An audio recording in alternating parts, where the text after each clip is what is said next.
Diário do Nordeste no Enem. Apoio Assembleia Legislativa do Estado do Ceará. Conteúdo Ari de Sá. Realização Diário do Nordeste. Olá, caros alunos, amigos internautas. Vamos dar início às nossas resoluções, nossos comentários das questões de Química, tá? Do nosso fascículo do Diário do Nordeste. Vamos dar início na página 10, questão 1, atividade proposta. Essa questão é da competência 3, habilidade 8. No atual cenário mundial, nós sabemos que a água ela é um bem preciosíssimo. Visto que aqui no Brasil, por exemplo, nós temos hoje uma escassez de água e essa escassez de água está levando um considerável aumento, por exemplo, no custo da energia elétrica. A questão versa sobre um processo de tratamento de água, especificamente o processo de dessalinização. Como você pode observar, a questão fala por processos de osmose. E você sabe na teoria que existem duas formas de osmose.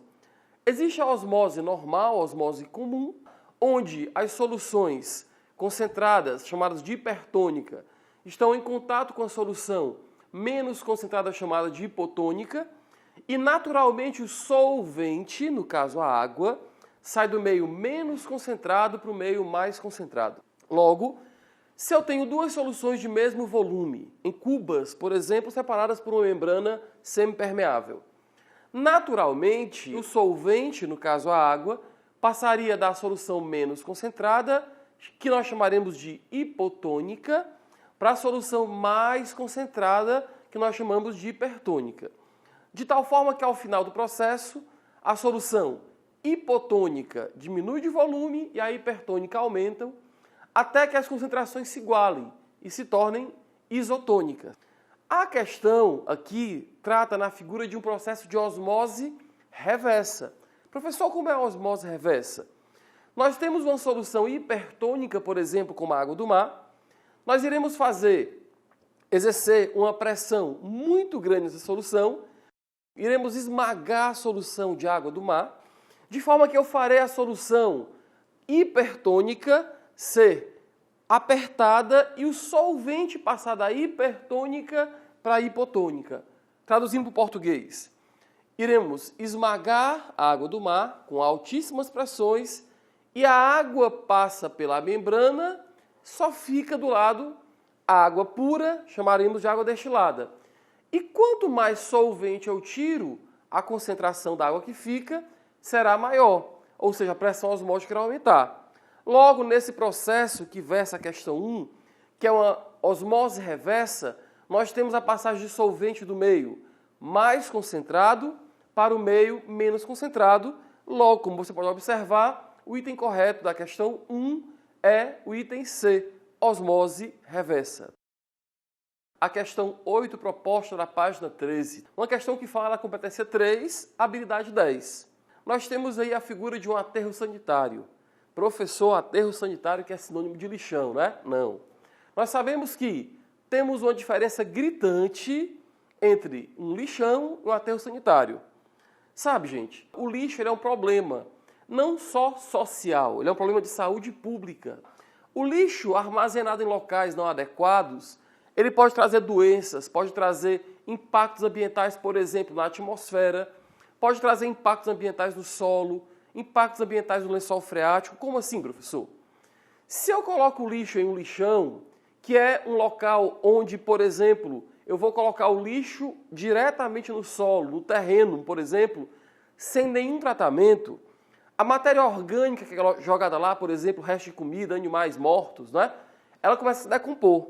A decomposição de matéria orgânica vai gerar um líquido chamado de chorume. Esse líquido ele vai penetrar no lençol freático e vai poluir o lençol freático. Quando se joga, por exemplo, pilhas, baterias no lixão, sem tratamento nenhum, chumbo, mercúrio, cádmio, né? Esses metais pesados eles podem entrar na cadeia alimentar e gerar um processo que você conhece chamado de magnificação trófica. Metal pesado normalmente muito tóxico. Essa matéria orgânica em decomposição de forma aeróbica vai ser decomposta, vai gerar CO2 que vai aumentar o efeito estufa.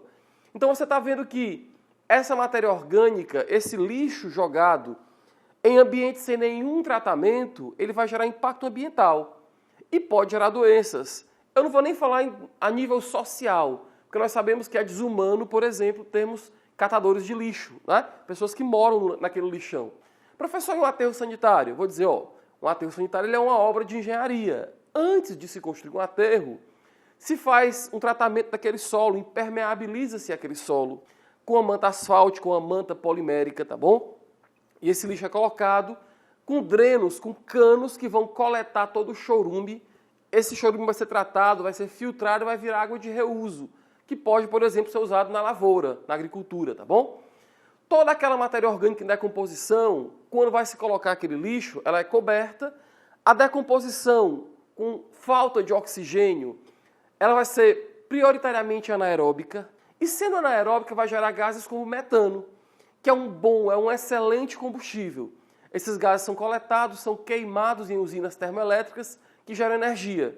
Eu vou lhe dar um dado. Por exemplo, um aterro sanitário na região ali de São Paulo, Rio de Janeiro, alguns aterros sanitários geram energias para mais de 3 milhões de pessoas. Por exemplo, esses gases eles são queimados, aterros sanitários ainda privados, tá? Eles são queimados e vão gerar energia. Energia, por exemplo, energia termoelétrica, que é queimado metano, por exemplo, ao invés de diesel. Professor, então, a nossa questão fala de quê?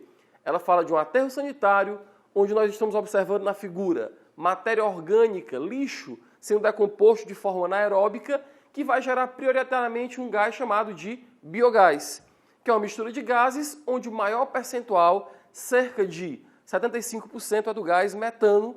Logo, item correto, item A.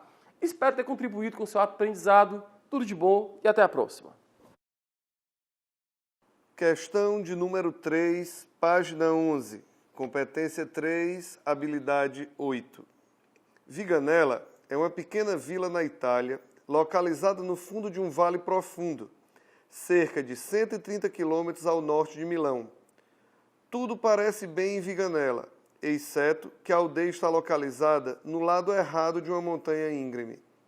O vale é tão profundo que as montanhas circundantes projetam uma sombra sobre a vila inteira, bloqueando completamente o sol por 3 meses durante o inverno. Em 11 de novembro, o sol desaparece e não reaparece até 2 de fevereiro. É como a Sibéria, disse um dos cerca de 200 moradores da vila. Durante séculos, os moradores aceitaram seu destino, até recentemente, quando o engenheiro local e arquiteto veio com uma ideia brilhante: usar um espelho para refletir a luz do sol para a aldeia. Em novembro de 2006, o espelho de 40 metros quadrados, 1,1 toneladas, foi instalado na encosta oposta da montanha. Claro, o espelho é muito pequeno para iluminar toda a cidade, e a área escolhida foi a praça principal, na frente da igreja. O espelho é operado por computador e segue o caminho do sol durante todo o dia, refletindo a luz do sol sobre a vila até uma área de 300 metros quadrados, pelo menos 6 horas por dia. Depois que o espelho foi instalado, uma mudança positiva no humor e no comportamento dos habitantes. No inverno, pessoas normalmente iam para casa logo após a missa de domingo. Agora, graças ao espelho, o sol brilhando sobre a igreja e a praça da aldeia, muita gente fica conversando. O texto e as figuras mostram que é plano o espelho utilizado no projeto, nem côncavo nem convexo, mas sim plano. Considerando a área iluminada pelos raios refletidos no espelho e a radiância solar, quantidade de energia solar que atinge 1 metro quadrado de área a cada segundo, refletida integralmente pelo espelho, podemos concluir corretamente que foi dito no enunciado que se tratava de um espelho plano. Espelho plano, ângulo de incidência igual ao ângulo de reflexão, ou seja, não tem muito o que se fazer para fazer um aumento de amplitude dessa ação desses raios solares. Porém, se nós tivéssemos um espelho côncavo, o que é que nós teríamos? Os raios que estão vindo de uma fonte muito distante podem ser considerados como chegando paralelos. E ao incidir no espelho, quando refletissem, refletiriam para a região onde se localiza o plano focal do espelho. Ou seja, não teríamos uma grande área abrangida, mas teríamos uma maior concentração dos raios, portanto, uma maior radiância. Se estivéssemos falando de um espelho convexo, por sua vez, quando esses raios incidissem, o que passará pelo plano focal são os prolongamentos desses raios. Portanto, ao incidir no espelho e refletir, eles refletem de forma a divergir, ou seja, eles atingiriam a área maior, porém com uma concentração menor, diminuiriam a radiância, termo esse utilizado na descrição do enunciado. Portanto, dessa forma, a alternativa C é a que contempla a nossa questão. Faremos agora uma questão que ilustra de forma bem tranquila a competência 3, habilidade 10, para mostrar de uma forma bem prática por que o Enem é chamado de um ensaio para a vida. Questão 7, página 12. Além da grande profundidade da camada pré-sal, a exploração do petróleo nela contido conta com outras adversidades físicas, como visto nas informações da ilustração. Para compensar a grande diferença de temperatura entre a água e o petróleo e conseguir manter o fluxo nos dutos, esses devem ser construídos com material de... Amigos, uma das principais causas, se não a que mais se destacaria, para que a gente não tenha um problema quando do fluxo desse petróleo pelos dutos, é a grande diferença de temperatura entre o lado externo e o lado interno. Ora, para que nós possamos combater isso, nós temos que reduzir o quê? A condução do calor através das paredes desses dutos. E como se combate isso? Usando o princípio da condução térmica. Se nós utilizarmos um material de baixa condutividade, esse problema já estará sanado. Porém, não totalmente resolvido. Para a gente minimizar ainda mais, o que é que nós poderíamos ter? Lembra da equação de Fourier? Lá na equação de Fourier nós temos que o fluxo é proporcional à condutividade do material, à área por onde esse material vai fluir, a diferença de temperatura e a espessura. Lembrando que o fluxo é inversamente proporcional à espessura. Portanto, quanto mais espessas forem essas paredes, menor será o fluxo de calor, menor a probabilidade de haver uma solidificação desse material. A alternativa correta, alternativa D. Esperamos ter clareado a resolução da questão.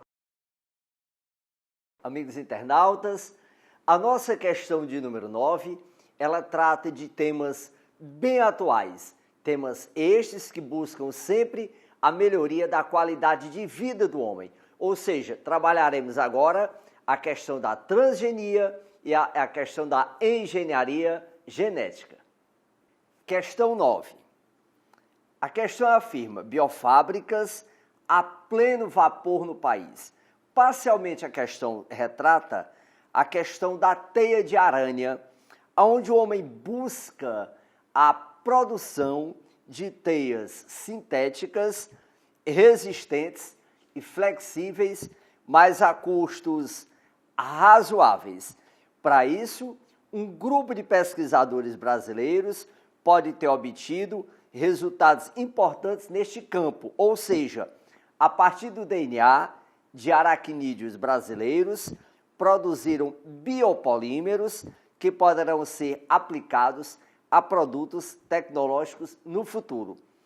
Os pesquisadores analisaram o genoma de 5 aranhas brasileiras para identificar os genes expressos nas glândulas responsáveis pela produção e pelas características da teia. E para isso, utilizaram de bactérias como a Escherichia coli, as quais foram geneticamente modificadas para receber as sequências selecionadas e passaram a atuar como biofábricas capazes de sintetizar estes biopolímeros desejados pelo homem. Bem, eu gostaria de lembrar que a engenharia genética ou a tecnologia do DNA recombinante corresponde a um grupo de técnicas que permite ao homem identificar o sequenciamento gênico, ou seja, a sequência de bases nitrogenadas de um dado fragmento de DNA e, ao utilizar enzimas de restrição, suprimir este fragmento e introduzir ou transladar para uma outra espécie de ser vivo diferente. Lembro que, neste caso, o indivíduo que recebe um gene de uma outra espécie para produzir um produto de interesse do homem, como é o caso da teia sintética, este indivíduo é chamado de um transgênico. E no caso, o transgênico corresponde àquele indivíduo que tem um gene de uma outra espécie para produzir um produto de interesse do homem. Isto é o que chamamos também de biotecnologia. Então, portanto, se a Escherichia coli vai receber um fragmento de DNA de um aracnídeo para produzir a teia sintética a custo razoável para o homem, então esse indivíduo é um transgênico e, portanto, o item correto para a nossa questão é a letra B de bola. Bem, vamos tratar agora de uma questão que revela ou que cobra a competência 4 e a habilidade 13. Nós vamos fazer análise de um heredograma, ou seja, de uma árvore genealógica, a qual se utiliza de símbolos para que possamos, ao analisá-la, identificar que tipo de relação de parentesco existe entre os indivíduos e a que tipo de herança aquela dada anormalidade genética se refere. Batalha interior. Alteração de gene desencadeia doença autoimune em bebês durante a gestação. As doenças autoimunes, nas quais o sistema de defesa se volta contra o próprio organismo, podem se instalar antes mesmo do nascimento. A questão vai tratar da síndrome da imunodesregulação, poliendocrinopatia e enteropatia. É uma enfermidade autoimune incomum, expressa como recessiva, ligada ao cromossomo X. E ela tem como origem uma alteração pontual, ou seja, em uma base do gene FOXP3. É o FOXP3 que controla o amadurecimento dos linfócitos T reguladores. Bom, a questão indica que esta anormalidade genética é uma herança ligada ao sexo, uma vez que o gene alterado se encontra no alossomo X, ou seja, no cromossomo sexual X, e ela é recessiva.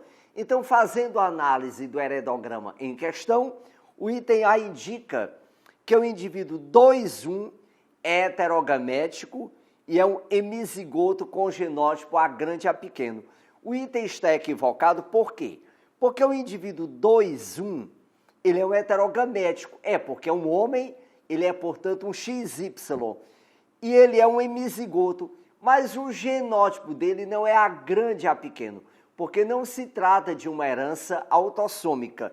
E o genótipo dele, já que se trata de um homem normal, ele é X e grande Y. Já a letra B indica que as mulheres saudáveis não apresentam um genótipo híbrido. Então o item está equivocado, porque como a doença é recessiva, ela só vai se manifestar nas mulheres se for X e pequeno, X e pequeno. Ela tem que ser, portanto, homogamética e tem que ser homozigótica recessiva para a doença se manifestar. Então, uma mulher heterogamética, X e grande, X e pequeno, ela é normal. Então, o item afirma que as mulheres saudáveis não apresentam o genótipo híbrido. E o híbrido, que é o heterozigoto, a mulher é plenamente normal. A letra C indica que o casal 1,2 não pode vir a gerar descendentes do sexo masculino normais. Eu lembro que este casal apresenta o indivíduo 1 como homem X e grande Y, já que é uma pessoa normal, e 2, que é a esposa, ela é homogamética, mas ela é heterozigótica. Ela é X e grande, X e pequeno. Então, este casal pode gerar um filho homem normal, porque ele pode herdar o X e grande da mãe e o Y do pai. E a letra D indica que as doenças autoimunes somente se manifestam na fase adulta. E o texto já revela que estas doenças que podem atacar o próprio organismo pode se manifestar mesmo antes do nascimento. Então, o nosso item correto é a letra E, que indica que a mulher 1, 2, ou seja, a segunda pessoa em ordem cronológica da primeira geração, ela é homogamética e é heterozigótica, ela é híbrida, realmente. Enquanto o 3,3, olhe que o 3,3 é um menino que, como está afetado, ele tem genótipo X e grande Y, já que se trata de um caso de aborto, já que o IPEX causa aborto. Portanto, o item correto para a nossa questão é, portanto, a letra E. Diário do Nordeste no Enem. Apoio Assembleia Legislativa do Estado do Ceará. Conteúdo Ari de Sá. Realização Diário do Nordeste.